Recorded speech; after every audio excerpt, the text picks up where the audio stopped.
Karadaş köydoma alan ne? Cintekler nimda çıraylık hazır. Şimdi yine adaş hazır kızlar nimda birbirinden çıraylık adaş. Akıra ayasının işlerini bir kız. Şu.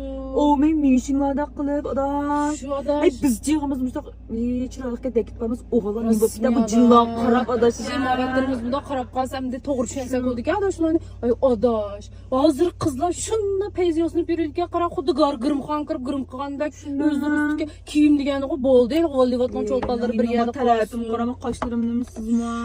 Şu adaş ben şunu çıksam üçüncülük kılmak. Adaş bunun için birbirimizi cendi oklaylık ayetinden başlayıp her çıraylık köyneklerimiz bizim de sıvalan tatet mava sıvatı da İgiz ayakla ovaldık biz toydak gibi baştan kiymeydik biz bu maşına oğan dedik İgiz ayaklarımız gibi çiste yansınıp her vakit tas yüreğiyle Şu adaş minonu golgan şeylerimden cıkılıp birine kiymeymedik. Ayetinden başlayıp adaş sen diye eşkimiz birbirimizin nazarı. Baldur kopot ettiğini adaş. Kapka evet sıkıp yüreğimde kadar şunda ama. Biz bakıda fönterimiz var orta tırısmıra sohbet kadar. Biz mesela yasınıp yüreğiyle adaş ya.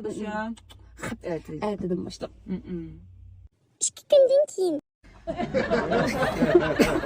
Künde o men minşinlerde yasınıp yurduğun noç tutkalar 2 günden keyin o şeye çıktık dinlemiş. Oy adaş yasını hep yüreği diyen tüm kara. Oy nimeydi dratik şunda Vay mı gipini qılav qalğın şey bir gün çıktı diyemler putan ağrıyıp qaramış. Oy, gipini Ak qıma. çoximizga yetmeydiğin nəs yox Oy ben şu adaş doyundu kızlarını doğrayıp üst üstü zamaskedek bunu oyuncular de. Oy köğündü geçti onu çıkırmaya da yürümem mi? Rahat yememsən. Şu. Vay Allah'tan qırım qıp çıxsanlar, kündü kör atqan idarədik adamlar, kündü kör atqan dostlarım gördük ya vay can. Bağlab paşa.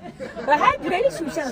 Onun üstü qardaş onda bəy yasınlap yüksək mo. Ma yaş çoğup qalğanca da çoğuncura görünü qaldı. Oy şu çok evlen adaş. Nuzey kurumuz. Mana adaş berirəm bəkmə orxat tutduqam ki. Xaqalan yer, keyiflər cünəbə. Amma